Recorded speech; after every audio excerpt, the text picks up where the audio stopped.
here at the Pioneer Tunnel Coal Mine Tour here in lovely Ashland, Pennsylvania. So the tunnel you guys are inside of right now was in fact an actual operational coal mine. Alright, originally we were owned and operated by the Philadelphia and Reading Coal and Iron Company. We were in operation from the years 1911 to about 1931. We then got shut down because of the Great Depression, alright? So everything you're going to see today was done between 1911 and 1931, okay? Now, when this mine was actually in operation, it employed around 35 men, 10 mules, and a handful of young kids. And every single day, with that limited amount of manpower that they had, they were expected to mine at least 400 tons of coal out of here every single day. Alright, now that's quite a lot of material. Now, the reason why we stopped in this particular section of the mine is because of this hole in the wall behind me right here, okay? Now, for you guys in the back, you won't be able to see this too well right now, but when you continue on down the tunnel, I'll drive so you can take a look at it, okay? But this hole right here, alright, you see that black rock right there?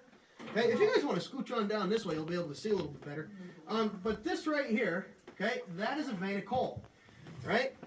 This is actually one of 13 veins that are inside the mountain right now, and this particular vein, this is what we refer to as the Mammoth Vein. And right now, where you guys are sitting, you're actually sitting inside of the largest vein of anthracite coal on the entire planet. And in this spot, it's about 55 feet thick. It's going to start right here. That's what we refer to as the bottom rock. And it's going to go up to that first set of timbers up there where my mine motor's parked that ends what we call the top rock, okay? Now, like I said, in this spot, the Mammoth is about 55 feet thick, but there are some areas in the anthracite region where this vein will open up to be around 200 feet thick, that's quite a sizable chunk of coal. Now, one thing you're going to notice about this vein is that it runs along a real steep angle, okay? So, see that angle that it's going along? Okay, we call that the pitch of the coal vein.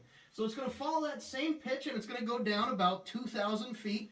Okay, it's then going to basin out right at the town of Ashland, and that's actually going to resurface about 1.5 miles to the north of us in the little town of Centralia. Now, to go along with that, not only does this vein go down 2,000 feet, but it continues another 400 feet up above us where it outcrops on the surface of the mountain, because right now we're right about 400 feet underground too, okay? So I hope none of you guys are claustrophobic, because it's a little late for that now, because we're already down here.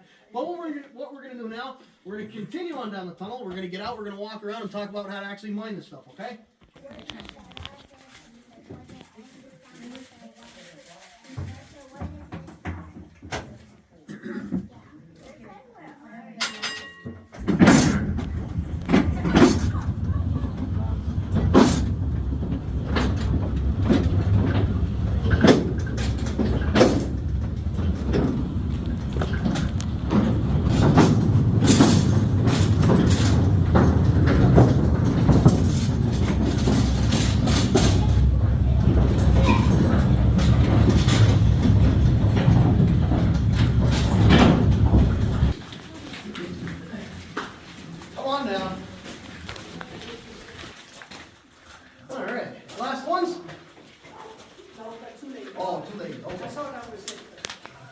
Things off a little bit of terminology for you, okay? So the tunnel that we just came in on, I'm going to switch spots in here. So the tunnel that we just came in, now this right here, this is a relatively small vein of coal. This is nowhere near the size of the Mammoth vein, but it gives us a pretty good example of how the coal is found in this region and ultimately how it's mined, okay? So once again, it's going to start right there at the bottom rock, okay? That's our bottom rock. And then right up there at the roof where it ends, that's our top rock. And all this black material in between, that's our vein of coal.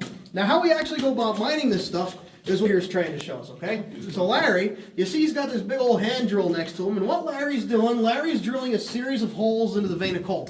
Those are what's known as shot holes. So right now, Larry's drilling what's called a shot pattern, all right? Now once he's done drilling those holes, he's then going to stuff them full of dynamite or powder or whatever type of explosive he's using, then he's going to set his fuses. And then once those fuses are set, he's getting the heck out of there because you don't want to be standing there when the explosion goes off, right? That wouldn't be very good. Now, even though Larry's down here in the gangway with us right now, this is not where Larry would normally be, all right? So even though the gangway follows the vein of coal, this isn't where the coal mining actually takes place, all right? About 90% of the coal mining that actually takes place down here happens up above the gangway. So if you guys want to take a step over against this wall now, is there anything else down here in the mine other than the coal? And yes, there is stuff down here other than coal, but no, unfortunately, it's not like gold or jewels or diamonds or anything like that, because if it was, I wouldn't be here right now, and I'd be down in Tahiti sipping on a mimosa and not talking to you guys. You notice patterns in the ceiling, all right, and there's one right here, and there's another one right over here. And those patterns, like I said, those are fossils. And what those are fossils of, those are old petrified trees.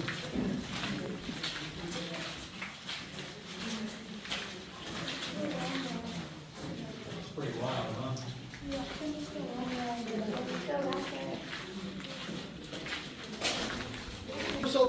canary in a coal mine. And just like the rats, the canaries, they had extremely good senses. But the canaries, we used them specifically for gas detection. And that's because the canaries, well, they were in that convenient cage. You could put them wherever the heck you needed to. But also their lungs were a little bit more sensitive than the rats were, so they could give you right here, okay? Now, you see all these different lines? Those are actually all the different veins of coal that we've passed through so far. This big one, that's the mill that's currently on fire over in Centralia. How far away from us do you think that is right now? Like, how many miles away do you think that is? 20. 20 miles? That's a pretty good guess. 2. 2 miles? Okay, that's a pretty good guess. Anybody else? How far? 26. 26, okay. All right, but you know, we're all kind of in relative agreement that the vein's relatively far away, right? Okay, good, because you're all wrong. It's right there. We're about to be inside of it. Yeah, about to be inside of a burning vein of coal. You guys all seem real excited about that. Now, so you can go home tonight and brag to all your friends that you were literally inside of hell on earth today. So congratulations. Now to us, all right? And I'm going to explain why in a second. So let's just say, for example, that this was Centralia over here, and this was the vein on fire. It's not, but let's just say, for example, that it was. That fire would have to burn up over a mountain where the coal vein doesn't exist anymore because of millions of years of erosion and also a lot of surface mining. So that fire has no way. It would have to burn way up over here to get to us, all right? And it's owned by the wrong name. A lot of people make the mistake of calling Steve a horse or a donkey. Steve is not a horse or a donkey. Steve is a mule, exactly. Now, these mules, they are the most important animals down here, and that's because, so the miners, they needed an incredibly strong animal to come down here and move the coal buggies for them, all right? Now, with all that being said, something I feel you should know about these mules is that in the vast majority of mines around here, the mules, they never actually left the mine. They would spend their entire lives down here underground, okay? And that brings up a little bit of an interesting problem here. If the mule is supposed to take the coal out of the mine, right, but the mule never leaves the mine, you're just kind of contradicting yourself. How the heck does that work, right? Well, I'll tell you how that works. The miners would use gravity to assist them with that, and I'll explain how in a second. So, I don't know if you've noticed this, but about halfway into the mine, okay, about halfway through, we actually came up a bit of a hill. It's about a 5 or 6 foot tall hill, and at the top of that hill, the mule coming out of the mine with a coal buggy gets stopped on top of that hill, unhitched from the coal buggy, taken back into the mine for another one. Now, that coal buggy, it's parked on top of that hill, right? Okay. Little kid, like little Eddie right over there, around the age of 9 or 10 years old, he comes up behind that coal buggy and just gives it a big old shove. And that shove is enough to get it rolling down the hill, then gravity takes over. Gravity's powerful enough to take that coal buggy the rest of the way out of the mine.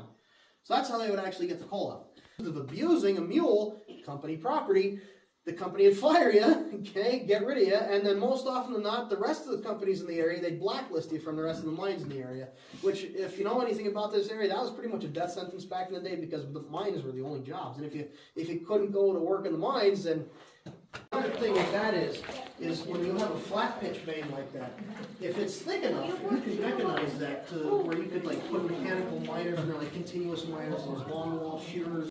He would actually be up here in between these two timbers right here. I know some of you probably can't see it, but in between these two timbers, there's a stick right here poking up out of the coal. That stick is actually attached to a door. And Mo is going to be operating that door. And what he's going to do, he's just going to lift up and down and up and down and up and down and up and down. That's basically just going to control how much coal is flowing into the buggy at any given time. Now his partner Curly here, kind of looks like he's just sitting down taking a break, letting Mo do all the hard work, doesn't he? But he's not just sitting down taking a break. If you take a look at his feet right here, you'll notice something kind of peculiar. He's got one foot on the buggy, and he's got his other foot inside of it. And the reason being is he's actually using his feet to, measure how full the coal buggy is. So he knows once his feet get even with each other, that meant the coal buggy was full and it was time to take it out of the mine and start a new one. Why is he using his feet? Can't he just see with his two perfectly good working eyes, right? Well, if they were mining today, then yeah, they'd be able to see because we have the luxury of electricity. Back in their day, they did not have the luxury of electricity. It would have looked more like this down here. Oh, right? my word. Now, complete and total darkness. So did they give you guys the one-way or two-way ticket?